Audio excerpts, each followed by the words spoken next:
नमस्कार दोस्तों, मैं भूपेंद्र मिश्रा स्वागत करता हूं आप सभी का हमारे YouTube चैनल पर।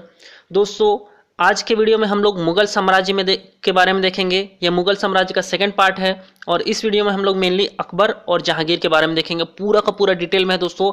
ये वीडियो मतलब ना, अगर आप लोग देख लोगे ना पूरा लास्ट तक, तो अगर अकबर और जहांगीर से रिलेटेड कोई भी क्वेश्चन किसी भी कॉम्पिटिटिव एग्जाम में आएगा तो आप लोग से छूटेगा नहीं दोस्तों। पूरा का पूरा डिटेल में है। इसके पहले पार्ट में दोस्तों, जो मुगल साम्राज्य का पहला पार्ट था, उसमें मैं बाबर क्यों आया था भारत ये बताया था। उसके बाद फिर हुमायूं के बारे में बताया, फिर हुमायूं को कैसे शेर शाह सूरी हराता है इसके बारे में बताया, फिर शेर शाह सूरी मर जाता है, उसके बाद फिर उसको सूरवंश को खत्म करके कैसे हुमायूं वापस साम्राज्य को प्राप्त करता है, इसके बारे में मैं पहले पार्ट में पूरा का पूरा बता चुका हूं दोस्तों। ठीक है, इस पार्ट में हम लोग अकबर और जहांगीर के बारे में देखेंगे। वीडियो स्टार्ट करने से पहले दोस्तों, अगर आप लोगों ने हमारे चैनल को अभी तक सब्सक्राइब नहीं किया है तो प्लीज़ सब्सक्राइब कर लीजिए। वीडियो अच्छा लगेगा तो लाइक करिएगा और दोस्तों के साथ शेयर जरूर करिएगा दोस्तों। चलिए स्टार्ट करते हैं आज का वीडियो। बात करें दोस्तों हम लोग अकबर के बारे में, तो अकबर का जो शासनकाल था वो 1556 से लेकर के 1605 तक चला था। इसका पूरा नाम था जलालुद्दीन मोहम्मद अकबर। पूर्णिमा के दिन जन्मा था। इसका एक और नाम है अकबर आजम, मतलब अकबर महान, शहंशाह अकबर, महाबली शहंशाह, इन सभी नामों से भी अकबर को जाना जाता है। बात करें दोस्तों, इनका जन्म 15 अक्टूबर 1542 को हुआ था। और कहाँ पर हुआ है, तो राणा अमर साल के महल उमेरकोट, जो कि सिंध वर्तमान पाकिस्तान में है, हुआ था। क्या था दोस्तों, जब शेर शाह सूरी हुमायूं को हराता है तो हुमायूं भागते भागते यहाँ सिंध पहुंचता है। ठीक है, और यहाँ पर राणा अमर साल से शरण लेता है और वहीं पर उनकी जो रानी रहती है हमीदा बानो बेगम, उनके साथ रहता है। और वहीं पर फिर क्या होता है, मोहम्मद अकबर का जन्म होता है। इस चीज को याद रखना है। ठीक है, और अकबर की माँ का नाम क्या है दोस्तों, हमीदा बानो बेगम था। ठीक, जब अकबर मात्र और मात्र 9 साल का ही था दोस्तों, तो उसको गजनी का सूबेदार बना दिया गया था। और जब वो 13 साल 4 महीना का हुआ तो उसको भारत का सम्राट बना दिया गया। इतने कम उम्र में क्यों बनाया गया, इसका थोड़ा देर में देखेंगे हम लोग। लेकिन याद रखना कि अकबर कितने वर्ष का था, 13 साल 4 महीने का था, तब उसको भारत का सम्राट बना दिया गया था। और उसका राज्याभिषेक कहाँ पर हुआ था, तो कलानौर, जो कि पंजाब में है, वहां पर हुआ था। ठीक है, और डेट क्या था, 14 फरवरी, वैलेंटाइन डे का याद रखना, 14 फरवरी सन 1556 को हुआ है। ठीक है, और क्या है, अकबर का जो शासनकाल था उसको हिंदी साहित्य का स्वर्ण काल भी कहा जाता है। ये सब इंपॉर्टेंट फैक्ट्स है दोस्तों। अब बात करें दोस्तों, 13 साल 4 महीने का तो अकबर है। और जब हुमायूं के बारे में बता रहा था तो बताया था उसके जो भाई लोग थे हुमायूं से तो खुन्नस खाए बैठे थे, उसको मारने के लिए आतुर थे। तो अगर हुमायूं का खबर मर गया है करके ये पता चलता तो तुरंत का तुरंत उसके भाई लोग क्या करते, आक्रमण करके उसको अपने कब्जे में ले लेते। तो क्या किया था दोस्तों, यहां पर मेन काम आया था अपना बैरम खान। बैरम खान का बहुत बड़ा रोल है। अगर अकबर राजा बने रहा लंबे समय तक तो क्या हुआ था दोस्तों, पुस्तकालय से हुमायूं गिर करके तो मर गया था। अब क्या हुआ, जैसे ही वो मरे तो अगर मान लो उनके भाइयों को पता चलता तो वो यहाँ पर हमला कर देते। तो बैरम खान क्या करता है कि उनके जो मृत्यु है उसके समाचार को छुपा देता है। अभी हुमायूं मरा है इसका बात आगे लीक ही नहीं होने देता है, जिससे क्या हो, अराजकता ना फैले। और क्या किया, जल्दबाजी में अकबर को राजा बना देता है 14 फरवरी 1556 के दिन। ठीक है, तो एकदम हुमायूं, बैरम खान जो था ना दोस्तों, अगर बैरम खान नहीं होता तो समझ जाइए अकबर लंबे समय तक राजा नहीं बन पाता। ठीक है, बात करें दोस्तों अकबर की प्रेम कहानी है। अब कई लोग इसको फैक्ट मानते हैं, कुछ लोग इसको गलत मानते हैं। मैं दोनों कारण बताऊंगा आप लोग को। ठीक है, क्या हुआ था, अकबर ने ही बैरम खान को मरवाया था, ऐसा कुछ लोग कहते हैं। क्यों मरवाया था इसके बारे में जान लेते हैं। बैरम खान की जो बीबी थी सलीमा सुल्तान बेगम, ठीक है, उनसे क्या करता था, अकबर प्यार करता था। लेकिन अब जब तक बैरम खान जिंदा रहेगा तब तक तो वो उसको पा नहीं सकता था। और अगर मान लीजिए कायदे से बैरम खान तो उसका गुरु था, अगर वो उसको ले लेता तो दुनिया उसको क्या कहती करके, इसलिए क्या किया था, इसने एक षड्यंत्र टाइप का रचा था। और क्या कर दिया था, बैरम खान को अपने गद्दी से हटा करके क्या बोला कि आप हज की यात्रा पर चले जाओ। और उसके साथ एक सेना नायक को भेजा था। ठीक है, और वो सेना नायक बार बार उनको ऑर्डर देता था, आप ये करो आप ये करो करके, और कहीं एक जगह रुकने नहीं देता था। तो बैरम खान को एक बार गुस्सा आया और वो उस पर क्या कर देते हैं, मार देते हैं, मतलब उसको हमला कर देते हैं। तो अकबर बोलता है कि इसने क्या किया है, हमारे सैनिक को मारा है। तो इस पर राजद्रोह का वो केस ठोक देते हैं और फिर उसको फांसी पर लगाएंगे बोलते हैं। फिर क्या होता है, सलीमा सुल्तान बेगम रिक्वेस्ट करती है तो फिर छोड़ देते हैं और फिर से हज पे भेज देते हैं। लेकिन क्या होता है, इस बार वो धोखे से मरवा देता है इसको, बैरम खान को, ठीक है। और उसके बाद फिर ये जो सलीमा सुल्तान बेगम है उससे शादी कर लेता है और इनका जो बेटा रहता है रहीम, उनको भी अपने पास रख लेता है। तो मेनली क्या था, अकबर ने सलीमा सुल्तान बेगम से शादी करने के लिए सब षड्यंत्र रचा था, ऐसा कहा जाता है। कई लोग मानते हैं दोस्तों कि जो अकबर की माँ थी हमीदा बानो बेगम और जो उनकी दूध माँ थी माहम अगमा और जो दूध भाई था अदहम खान, ये सब मिलकर के क्या करते हैं, बैरम खान के खिलाफ षड्यंत्र करते हैं और इसके कानून में फूकते फाकते हैं जो भी XYZ करें, और उसके बाद फिर अकबर उसको मरवा देता है हज के यात्रा के दौरान ही, ठीक है। तो ये अलग अलग जगहों पर अलग अलग कॉन्सेप्ट चलता है, क्योंकि अगर मान लो जो उनकी दूध माँ थी महमा, उनको कहना था कि जब तक बैरम खान रहेगा तब तक हमारा राज नहीं चल पाएगा, इसलिए उसको मरवाते हैं, ठीक है। तो ये दो अलग अलग कॉन्सेप्ट है, लेकिन बैरम खान जो है दोस्तों हज की यात्रा के दौरान ही मरा था और सलीमा सुल्तान बेगम से अकबर का शादी हुआ था, ये एकदम सही चीज है। बात करें दोस्तों अकबर के द्वारा लड़े गए युद्ध, तो सबसे पहला जो है पानीपत का दूसरा युद्ध, ठीक है। पानीपत का जो दूसरा युद्ध था वो उत्तर भारत के हिंदू शासक सम्राट हेमचंद्र विक्रमादित्य, ये हेमू के नाम से प्रसिद्ध थे और ये बहुत सारे युद्ध जीते थे, तकरीबन 22 या 24 युद्ध ये कंटिन्यू जीते थे दोस्तों हेमू, ठीक है। और पानीपत का दूसरा युद्ध किसके किसके बीच हुआ है, हेमू के बीच और अकबर की सेना के बीच में हुआ है। और देखो उस समय तो अकबर मात्र 13 साल 4 महीने के बीच में ही शासन ग्रहण कर लिए थे, तो अभी वो 5 नवंबर 1956 को जो पानीपत का मैदान में युद्ध हो रहा है तो उस समय तो बहुत बच्चे हैं, तो कायदे से अकबर नहीं लड़े थे। अकबर के जो सेनापति थे खान जमान और बैरम खान ने इस साइड से अकबर के साइड से लड़ाई किया था और दूसरे साइड से कौन थे, हेमू थे। हेमू के पास बहुत ज़्यादा सेना थी लेकिन वो सेना को एडजस्ट नहीं कर पाए और इस कारण से क्या हो गया था दोस्तों, वो हार गए थे। और उसमें क्या हुआ था, मेन जो हेमू थे वो खुद लड़ने के लिए आ गए थे और उनके आंख में क्या होता है, एक तीर लग जाता है जिसके कारण से वो गिर जाते हैं और फिर जो मुगल सेना थी वो उन पर हावी हो जाते हैं और उसके बाद फिर वहाँ पर मुगलों का विजय हो जाता है, ठीक है। बात करें दोस्तों दूसरा युद्ध हल्दी घाटी की लड़ाई, जो कि 18 जून 1576 ईस्वी को हुआ था। इसके बीच में अभी जो हमारे इंडियन गवर्नमेंट है वो उस पर डिबेट चल रहा है कि कौन जीता था करके हल्दी घाटी की लड़ाई। कायदे से जो इतिहासकारों का माने तो हल्दी घाटी की लड़ाई को अकबर जीता था और अभी लेटेस्ट ले तो बोला जा रहा है कि महाराणा प्रताप ने जीता था, ठीक है। तो इतिहास का तो यही कॉन्सेप्ट रहता है। कायदे से जो हम लोग पुराना बुक पढ़ेंगे तो उसमें मिलेगा कि हल्दी घाटी के युद्ध को अकबर ने जीता था, ठीक है। और इस युद्ध में जो महाराणा प्रताप का जो घोड़ा था चेतक, उसका क्या हो गया था दोस्तों, मृत्यु हो गया था। इस चीज को भी याद रखना कि महाराणा प्रताप के घोड़े का क्या नाम था, तो चेतक था। और बात करें इस युद्ध में अकबर की ओर से कौन कौन थे, तो सलीम जो कि बाद में जहांगीर के नाम से फेमस हुआ था और मुगल सेना के साथ युद्ध के लिए आया था और उसके साथ राजा मानसिंह भी थे। मतलब एक साइड थे महाराणा प्रताप और उनके रिलेटिव थे और दूसरे साइड में थे सलीम और राजा मानसिंह और सागर जी, ठीक है, इन लोग थे। सागर जी का जो जाति भ्रष्ट पुत्र मोहब्बत खां था वो था ना, ठीक है। सागर जी का जाति भ्रष्ट पुत्र मोहब्बत खां था और मानसिंह था और सलीम था, ठीक है। और कहा जाता है कि सलीम मरते मरते बचा था महाराणा प्रताप के तलवार से, तीर से एक बार। मतलब वो जो भाला फेंकते हैं ना तो उससे लगभग मतलब सलीम मर ही जाता, ऐसा करके कॉन्सेप्ट बन चुका था, ठीक है। तो ये याद रखिएगा दोस्तों हल्दी घाटी की लड़ाई कब लड़ा गया था, तो 18 जून 1576 ईस्वी को लड़ा गया था। और ये कॉन्सेप्ट अगर पुराना पढ़ेंगे तो कौन जीता है, अकबर, और नया जो अभी इंडियन गवर्नमेंट पेश कर रही है उसके हिसाब से महाराणा प्रताप जीते थे, ठीक है।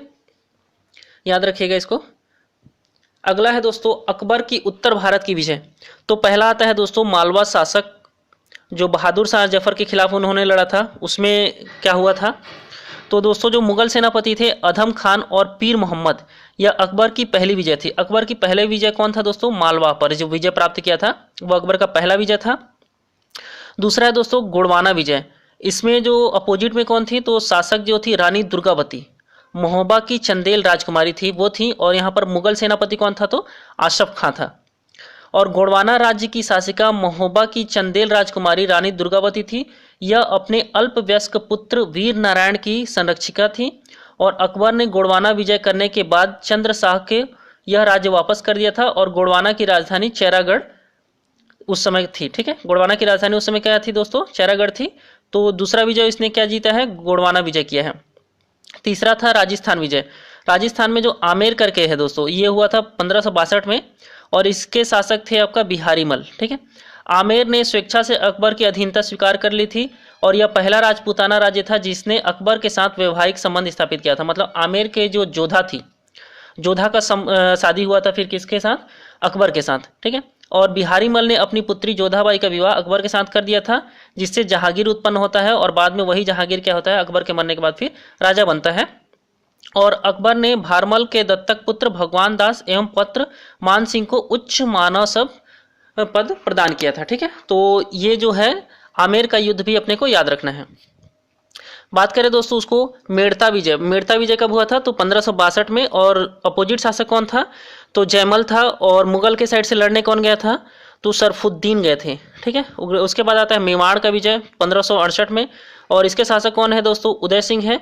और मुगल नेतृत्व अकबर मेवाड़ पर आक्रमण का नेतृत्व स्वयं अकबर ने किया था। मतलब यहाँ पर लड़ने के लिए अकबर खुद गया हुआ है और उदय सिंह ने किले की सुरक्षा का भार अपने दो सेनापति जयमल एवं फत्ता मतलब फतेह सिंह को सौंपकर समीप की पहाड़ी में चला गया था। और अकबर ने मेवाड़ आक्रमण के दौरान 30,000 राजपूतों का कत्ल करवाया दिया और इस कलंक को मिटाने के लिए उसने आगरा के किले के दरवाजे पर जयमल एवं फत्ता की वीरता की स्मृति में उनकी प्रशस्त मूर्तियां स्थापित करवाया था। ठीक है, उदय सिंह के बाद महाराणा प्रताप ने अकबर का विरोध जारी रखा था और अकबर ने अपने दो सेनापति मानसिंह एवं असफ खान को भेजा।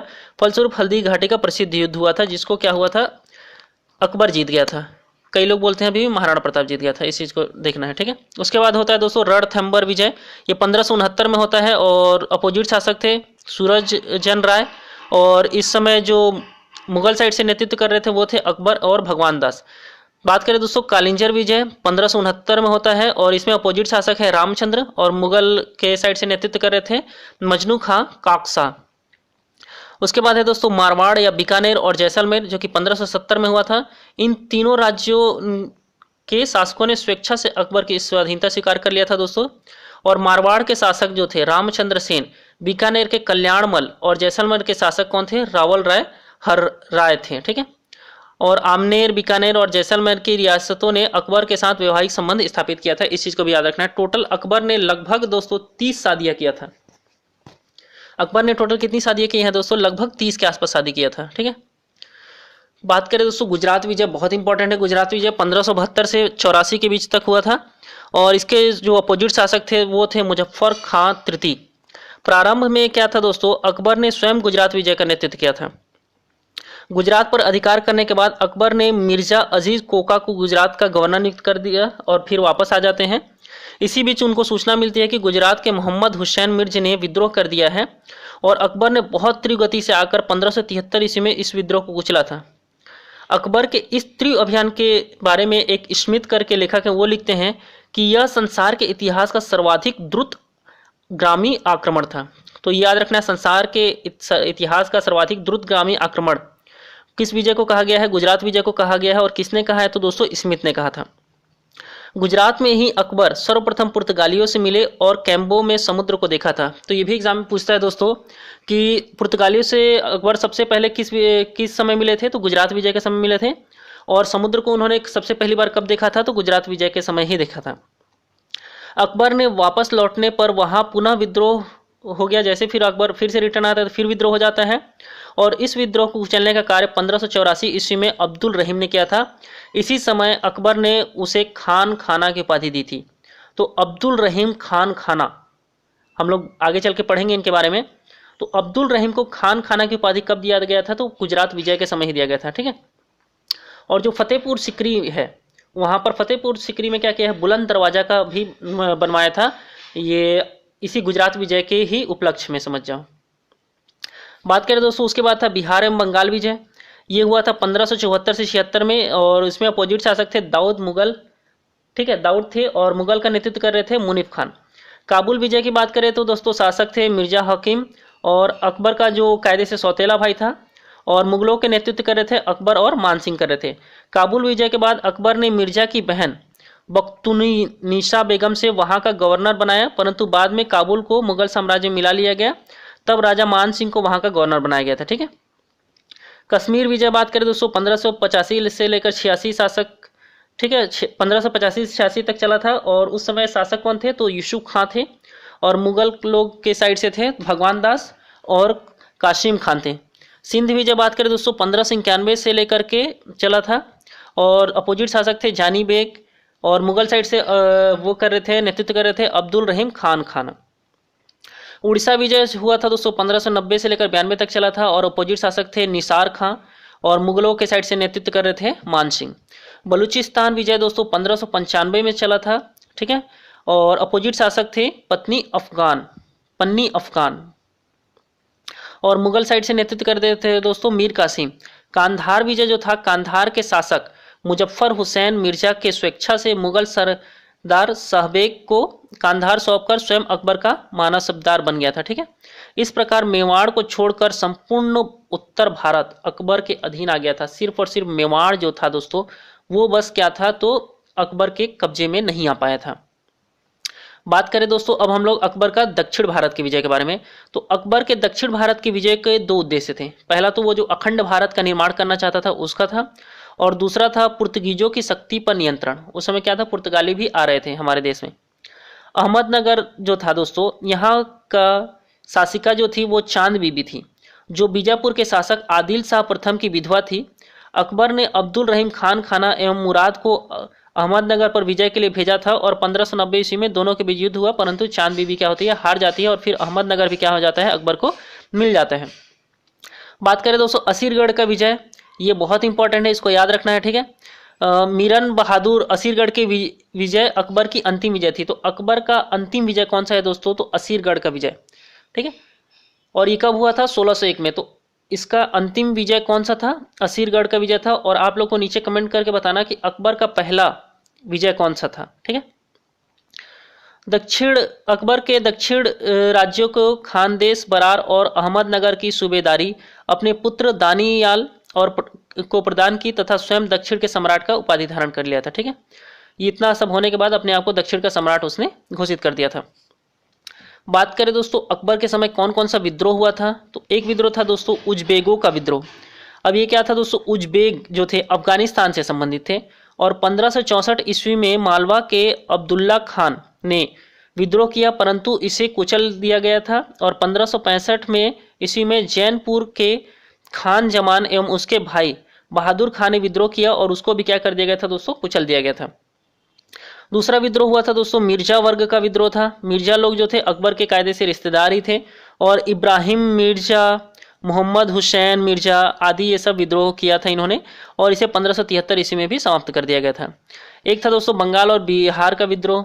1580 ईस्वी में बंगाल के बाबा खां काकराल ने विद्रोह किया, जबकि बिहार के मोहम्मद मासूम काबुली ने विद्रोह किया था। ठीक है। बिहार में कौन थे, मोहम्मद मासूम काबुली, और बंगाल से कौन थे दोस्तों, तो बाबा खां काकराल ने किया था। ठीक है। और 1581 तक इस विद्रोह को समाप्त कर दिया गया था। अफगान और बलूचियों का भी विद्रोह हुआ था 1585 में। इस विद्रोह में बिरबल की मृत्यु हो गई थी। तो याद रखना है अफगान और बलूचियों के विद्रोह जो कि 1585 में हुआ था, इसमें क्या हुआ था, बिरबल बेचारा मर गया था, और तब इस विद्रोह को कुचलने का कार्य किसने किया था, तो टोडरमल और मानसिंह ने किया था। बात करें दोस्तों उसके बाद आता है सलीम का विद्रोह। ठीक है। तो अकबर के पुत्र सलीम ने विद्रोह कर दिया था, और उसने वीर सिंह बुंदेल खां द्वारा 1602 ईस्वी में अबुल फजल की हत्या करवा दी थी। ठीक। अबुल फजल की हत्या कौन कराता है, तो लगभग उसमें सलीम का हाथ है, समझ जाओ। ठीक है। और उसके बाद आता है दोस्तों 1605 में अकबर की मृत्यु हो जाती है, पेचिस से लूज मोशन हो जाता है, समझ जाओ उसको। और आगरा के फतेहपुर सिकरी में हुई थी। कहाँ पर वो मरे थे, तो आगरा के फतेहपुर सिकरी में हुआ था, और आगरा के पास सिकंदरा में अकबर को क्या किया गया था, दफना दिया गया था। बात करें दोस्तों फतेहपुर सिकरी के बारे में, एक मेन कॉन्सेप्ट है, जो फतेहपुर सिकरी में बुलंद दरवाजा है उसको 1602 में अकबर ने बनवाया था, और बुलंद शब्द का अर्थ है महान या ऊंचा, और अपने नाम को सार्थक करने वाला ये जो स्मारक है दोस्तों विश्व का सबसे बड़ा प्रवेश द्वार भी है, अब तक माना जाता है। ठीक है। इतने को याद रखना है। उसके बाद बात करें दोस्तों, अकबर के शासनकाल में उसके 9 गुणवान दरबारी थे जिन्हें अकबर ने नवरत्न के नाम से जाना जाता है। ठीक है, तो कई बार एग्जाम में पूछता है कि अकबर के नवरत्न कौन कौन से थे, इसके बारे में बताओ। ठीक है, तो ये याद रखना है, इसके बारे में पूरा डिटेल में बताऊंगा। ट्रिक क्या है दोस्तों, बैट बैट MDH। मान लो MDH मसाला है, उसको हम लोग को कूटना है, किससे से, बैट से कूटना है। ठीक है, तो बी से आता है दोस्तों सबसे पहले बिरबल। इन सब के बारे में पूरा डिटेल में देखेंगे, अभी नाम बस जान लेते हैं। क्या है दोस्तों, पहला बिरबल, बी से बिरबल, फिर ए से आता है अबुल फजल, टी से आता है तानसेन, फिर बी से है दोस्तों भगवान दास, फिर ए से है अब्दुल रहीम खाने खान, उसके बाद टी से है दोस्तों टोडरमल, उसके बाद एम से है मान सिंह, डी से है मुल्ला दो प्याजा और एच से है हकीम हुक्काम। ठीक है, तो इनके बारे में डिटेल देख लेते हैं दोस्तों। जो बिरबल थे, बिरबल दो अपने बहुत ज़्यादा बुद्धि के लिए फेमस थे और इनका हम लोग तो कहानी भी सुनते हैं, अकबर बिरबल से रिलेटेड कहानी। ये एग्जाम में पूछता है दोस्तों इनके बचपन का नाम क्या था, तो इनके बचपन का नाम था महेश दास। हास्य परिहास में इनके अकबर के संग संकल्प, मतलब बहुत सारा इनका कहानी वानी हम लोग पढ़ते रहते हैं। और एक चीज़ याद रखना है, दीन इलाही धर्म को स्वीकार करने वाला प्रथम व अंतिम शासक, अंतिम हिंदू शासक कौन था, तो वो बिरबल ही था। दीन इलाही अकबर ने चलाया था। ठीक है, आगे देखेंगे उसके बारे में पूरा डिटेल में। अकबर ने बिरबल को कविप्रिय और नरहरि को महापात्र की उपाधि दी थी। तो कविप्रिय की उपाधि किसने दिया था, इसको अकबर ने ही दिया था। और क्या चीज का उपाधि दिया था दोस्तों, नरहरि को पात्र की, महापात्र की उपाधि दिया गया था। बात करें दोस्तों जो दूसरा है उनके नवरत्न में, वो है अबुल फजल। अबुल फजल दोस्तों जो इतिहासकार अबुल फजल ने अकबर के शासनकाल की प्रमुख घटनाओं को कलमबद्ध किया था। मतलब उन्होंने क्या किया, उस समय अकबर के समय में घटना घट रही थी उसको लिखा था। उन्होंने अकबरनामा और आईने अकबरी की रचना किया है। तो कई बार एग्जाम पूछता है दोस्तों अकबरनामा और आईने अकबरी की रचना किसने किया है, तो अबुल फजल ने किया था। बात करें दोस्तों पंचतंत्र का फारसी भाषा में अनुवाद भी किसने किया है, तो अबुल फजल ने ही किया है, ने अनवर सादात नाम से किया है। किस नाम से किया है दोस्तों, अनवर सादात नाम से किया था। ठीक है, पंचतंत्र का फारसी में ट्रांसलेशन किया है इन्होंने। और इनका जन्म कहां पर हुआ था दोस्तों, तो आगरा में हुआ था। अगला है दोस्तों तानसेन। तानसेन की बात करें दोस्तों, संगीत सम्राट तानसेन जो थे अकबर के दरबार के एक विलक्षण संगीतज्ञ थे और इनके बचपन का नाम था दोस्तों राम तनु पांडे। तानसेन के बचपन का नाम क्या है दोस्तों, तो राम तनु पांडे था। और अकबर ने इन्हें कंठाभरण वाड़ी विलास की उपाधि दी थी। तो कंठाभरण वाड़ी विलास की उपाधि तानसेन को दिया गया था। बात करें दोस्तों अगले जो नवरत्न हैं चौथे, राजा भगवान दास थे। भगवान दास जो थे दोस्तों आमेर के राजा भारमल का पुत्र था और उसकी बहन का विवाह अकबर के साथ हुआ था।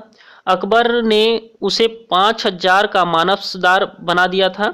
उसने अनेक महत्वपूर्ण युद्धों में भाग लिया था। वह एक सत्यवादी, साहसी और पराक्रमी व्यक्ति था, राजा भगवान दास।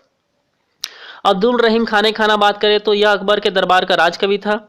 राजा टोडरमल कौन था दोस्तों, तो मुगल काल के स्वर्णिम काल यानी अकबर के दौर में दो हिंदू, बिरबल और राजा मानसिंह का बहुत ज़्यादा जिक्र मिलता है अपने को, पर राजा टोडरमल का उस तरह से जिक्र नहीं होता है। हालांकि वे भी अकबर के बेहद करीबी थे। वे उनके दरबार में राजस्व मंत्री मतलब दीवान थे। ठीक है, तो राजा टोडरमल क्या थे, उस समय दीवान थे। उसके बाद आता है दोस्तों राजा मानसिंह। राजा मानसिंह अकबर की सेना के मुख्य सेनापति थे। बस इतना याद रखना है, उससे ज़्यादा कुछ नहीं। उसके बाद है मुल्ला दो प्याजा। इनका नाम में मुल्ला दो प्याजा क्यों जोड़ा गया था, क्योंकि वो जब भी खाना खाते थे ना दोस्तों तो 2 प्याज एक्स्ट्रा लेते थे, इसलिए अकबर ने उसका नाम रख दिया था मुल्ला दो प्याजा। ठीक है, और हुमायूं को के समय वह भारत आए थे मुल्ला दो प्याजा जी, और भारत जब वो भोजन करते थे तो 2 प्याज एक्स्ट्रा लेते थे, पहले बता दिया हूँ। और अपनी योग्यता और सम्राट के प्रति निष्ठा के कारण वह भी अकबर के 9 रत्नों में से एक थे। 9वें और लास्ट है दोस्तों हकीम हुक्काम। ये मुगल सम्राट अकबर के सलाहकार और 9 रत्नों में से एक थे। अब ये डेट वाइज याद रखना है दोस्तों। यहाँ पर हमारे जो पीएससी एग्जाम है कई बार पूछ सकता है उसमें कि अकबर के कुछ महत्वपूर्ण कार्य, जैसे दास प्रथा का अंत किया था अकबर ने, कब किया है, 1562 में। अकबर को हरमदल से मुक्ति, अकबर ने क्या किया था, हरमदल से मुक्ति कर दिया था, कब किया था, 1562 में किया है। तीर्थ यात्रा कर को समाप्त कर दिया था, कब किया, 1563 में। जजिया कर समाप्त कर दिया था 1564 में। जजिया कर क्या होता है दोस्तों, जो गैर मुस्लिम लोगों से लिया जाता था कर, उसको कहते थे जजिया कर। उसको 1564 में क्या कर दिया था अकबर ने, खत्म कर दिया था। फतेहपुर सिकरी की स्थापना किया था और राजधानी को आगरा से फतेहपुर सिकरी ले आए थे। कब लाए थे? तो 1571 में लाए थे। इबादत खाने की स्थापना किया था उन्होंने 1575 में। इबादत खाने को में सभी वर्गों के लोगों के लिए प्रवेश की अनुमति दे दिया था फिर 1578 में। मजहर की घोषणा किया था उन्होंने 1589 में। दीन इलाही की स्थापना किया था उन्होंने 1582 में। और इलाही संवत की शुरुआत किया था उन्होंने 1583 में। एक नया संवत था, समझ जाओ वो कौन था। इलाही संवत की शुरुआत किसने किया है? उसने 1583 में किया था। और राजधानी को लाहौर स्थापित कर दिया है। कब स्थानांतरित कर दिया था? फिर से 1585 में। तो एक बार आगरा से फतेहपुर ले गए थे 1571 में, और फिर राजधानी लाहौर स्थानांतरित कब किया है इन्होंने? 1585 में।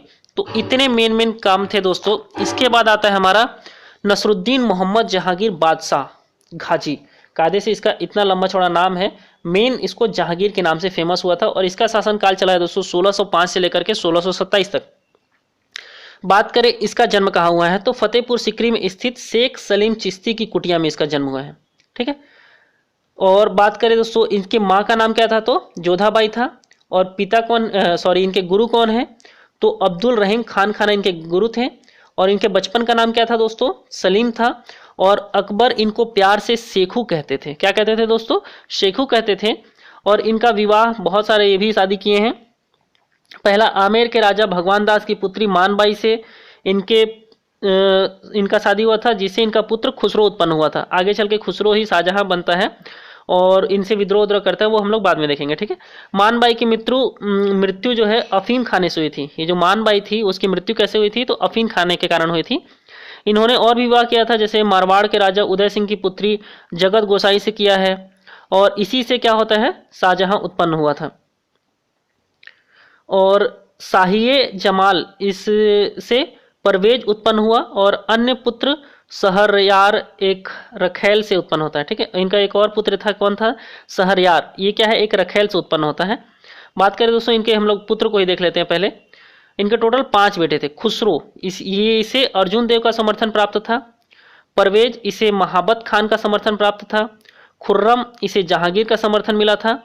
और सहरयार इसे नूर जहां का समर्थन मिला था। और एक था सहादार। ठीक है। बात करें दोस्तों अकबर ने जो सूफी संत थे शेख सलीम चिश्ती के नाम पर अपने बेटे का नाम क्या रखा था? सलीम रखा था। बात करें दोस्तों नूरजहां के बारे में बात करें दोस्तों, तो नूरजहां जो थी ईरानी निवासी मिर्जा गयास बेद की बेटी थी। किसकी बेटी थी ये? मिर्जा गयास बेद की बेटी थी। और उनका वास्तविक नाम क्या था दोस्तों? मेहरुनिशा था। तो नूरजहां का वास्तविक नाम क्या था? तो मेहरुनिशा था।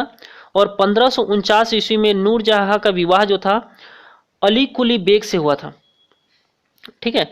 और फिर क्या हुआ था, जहांगीर ने अली कुली बेग को एक शेर मारने के कारण शेर अफगान की उपाधि दी थी। तो अली कुली बेग को शेर मारने के कारण क्या किया था, जहांगीर ने शेर अफगान की उपाधि दिया था। और 1607 ईस्वी में क्या होता था, शेर अफगान की मौत के बाद मेहरुनिशा अकबर की विधवा सलीम बेगम की सेवा में नियुक्त हुई थी। ठीक है। सबसे पहले जहांगीर ने नवरोज के अवसर पर मेहरुनिशा को देखा था और उससे 1611 में विवाह कर लिया था। पहले से शादीशुदा थी मेहरुनिशा, इस चीज को याद रखना। ठीक है। और विवाह के बाद जहांगीर ने उसे नूर महल और नूर जहां की उपाधि दी थी। बहुत ज़्यादा सुंदर थी। और कायदे से वो जहांगीर था इसे इतना ज़्यादा प्यार करता था कि पूरा का पूरा राजपाट समझ जाओ इनडायरेक्टली यही चला रही थी। बहुत मुगलों की सबसे ताकतवर महिला में से गिनी जाती है नूरजहां। बात करें दोस्तों सम्राट जहांगीर जो था अपनी आत्मकथा तुझके जहांगीरी, तो याद रखना तुझके जहांगीरी किसने लिखा है, तो जहांगीर ने खुद ही लिखा है। कि उसमें लिखता है कि जो गुलाब से इत्र निकालने की विधि नूरजहां बेगम की मां अस्मात बेगम ने आविष्कार किया है। तो यह भी याद रखना है कि गुलाब से इत्र निकालने की विधि का आविष्कार किसने किया है, तो अस्मात बेगम ने किया है। यह किसका मानना था, जहांगीर का मानना था। ठीक है। और जहांगीर जो था दोस्तों चित्रकारी और कला में का बहुत ज्यादा शौकीन था। और जहांगीर के द्वारा शुरू की गई किताब तुझके जहांगीरी नाम की आत्मकथा को पूरा करने का श्रेय मौत बिन खान को जाता है। किसको जाता है दोस्तों, पूरा करने का उसका श्रेय मौत बिन खान को जाता है। बात करें दोस्तों इसका राज्याभिषेक, आगरा में जहांगीर ने गद्दी पर बैठने के बाद एक न्याय की जंजीर, ये बहुत फेमस है दोस्तों। न्याय की जंजीर किसके काल में फेमस है, तो वो है अपना कौन, जहांगीर के समय का। और 12 राज्याज्ञा दिया था, उसमें से जो मेन है उसको हम लोग देख लेते हैं। एक था दोस्तों अल्तमगा नामक कर की वसूली पर उसने क्या कर दिया था, प्रतिबंध लगा दिया था। और संपत्ति उत्तराधिकारी के अभाव में समस्त संपत्ति सार्वजनिक निर्माण कार्य पर खर्च किया जाएगा। अगर मान लो किसी का उत्तराधिकारी नहीं है तो उसको सामाजिक रूप से खर्च कर देंगे। शराब एवं अन्य मादक पदार्थों की बिक्री एवं निर्माण पर प्रतिबंध लगा दिया था। जहांगीर ने तंबाकू पर भी प्रतिबंध लगा दिया था। तंबाकू पुर्तगीज जहांगीर के काल में भारत आए थे। कोई भी जागीरदार बिना आज्ञा के विवाह नहीं करेगा, यह भी उसने कहा था। और सप्ताह के 2 दिन, एक था गुरुवार जिस दिन जहांगीर का राज्याभिषेक हुआ था, और दूसरा था रविवार जिस दिन अकबर का जन्म हुआ था, उस दिन कोई पशु हत्या नहीं करेगा। उस पर क्या कर दिया था उसने, पूर्ण रूप से प्रतिबंध लगा दिया था। बात करें दोस्तों इसने कौन कौन सी लड़ाइयाँ जीती हैं, तो पहला आता है मेवाड़ का विजय, 1615 में हुआ था। मेवाड़ की गद्दी पर उस समय राणा प्रताप की मृत्यु के बाद अमर सिंह शासक बनता है। और जहांगीर में मेवाड़ विजय की, जहांगीर ने क्या किया दोस्तों, मेवाड़ को जीता था। और अमर सिंह एक समझौता हो गया जिसके प्रमुख प्रावधान निम्नलिखित है। मतलब क्या था, वो लड़ाई बहुत लंबा चल रहा था, उसमें कोई जीत नहीं रहा था, तो उन्होंने किया कि चलो हम एक समझौता ही कर लेते हैं, ठीक है। राजपूत महिलाओं से विवाह ना करने की शर्त था। पहला, कोई भी मुगल राजपूत महिला से शादी नहीं करेगा। दूसरा, चित्तौड़ के किले की मरम्मत ना कराने की शर्त। और तीसरा था, अमर सिंह को व्यक्तिगत रूप से दरबार में हाजिर ना होने की शर्त था, ठीक है। ये मेन शर्त रख दिया गया था मेवाड़ विजय के लिए। उसके बाद है दोस्तों कांधार पर विजय, ये 1621 से 22 तक चला था।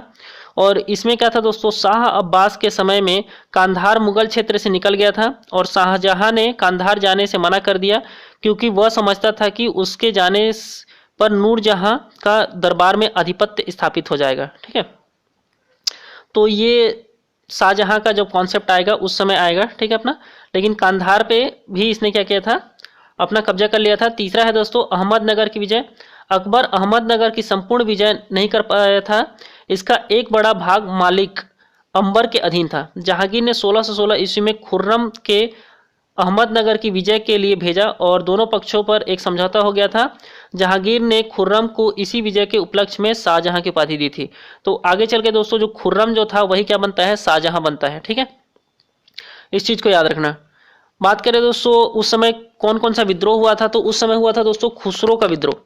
खुसरो जो था दोस्तों वो जहांगीर का सबसे बड़ा पुत्र था और इसने 1606 में विद्रोह कर दिया था। और जब उसने विद्रोह किया था तो उसके सिखों के जो 5वें गुरु थे अर्जुन देव, उन्होंने क्या किया था, इसका समर्थन भी दिया था। तो अर्जुन देव को खुसरो का समर्थन देने के कारण क्या कर दिया था दोस्तों, जहांगीर ने फांसी पे लटका दिया था। खुसरो को जालंधर के निकट भैरावल नामक स्थान पर पराजित किया गया था और खुर्रम ने अपने दक्षिण अभियान के समय खुसरो को अपने साथ ले जाकर हत्या कर दी और बाद में इसका शव इलाहाबाद से में ला करके दफना दिया गया था, ठीक है। बात करें दोस्तों महाबत खान का विद्रोह। महाबत खान जो था शहजादा परवेज को समर्थन देता था, वो चाहता था कि ये राजा बने। इसने झेलम के तट पर 1626 ईस्वी में जहांगीर और नूरजहां को बंदी बना लिया था, परंतु बाद में क्या हुआ था, नूरजहां की अपनी दिमाग उमाग का यूज करके फिर क्या कर दी थी, वहां से वो बच करके निकल गई थी। बात करें दोस्तों जहांगीर की मृत्यु, तो जहांगीर का मृत्यु दोस्तों 1627 ईस्वी में होता है और जब वो कश्मीर से लौट रहा था तो दमे के कारण क्या हो गया था, उसकी मृत्यु हो गई थी। और वो 7 नवंबर 1627 ईस्वी को भीमबार नामक स्थान पर जहांगीर की क्या होती है दोस्तों, मृत्यु हो जाती है। और इसे सहादरा में रावी नदी के तट पर दफना दिया गया था। और नूरजहां की भी मृत्यु लाहौर में ही हो गई थी, ठीक है। और जहांगीर एक अच्छा सा गायक भी था, बोलते हैं। जहांगीर के मकबरे का निर्माण किसने करवाया है, तो नूरजहां ने करवाया था। और जहांगीर के शासन काल में captain Hawkins, sir Thomas Roe, Edward Terry जैसे यूरोपीय यात्री क्या हुए थे दोस्तों, आए हुए थे। और याद रखना जब 1608 ईस्वी में जेम्स प्रथम का पत्र लेकर के विलियम हॉकिंस भारत आता है तो उस हॉकिंस को जहांगीर क्या देता है, इंग्लिश खान की उपाधि देता है। तो किसको इंग्लिश खान की उपाधि दिया गया है दोस्तों, तो हॉकिंस को दिया गया था, विलियम हॉकिंस को दिया गया था। इस चीज को याद रखना, ठीक है।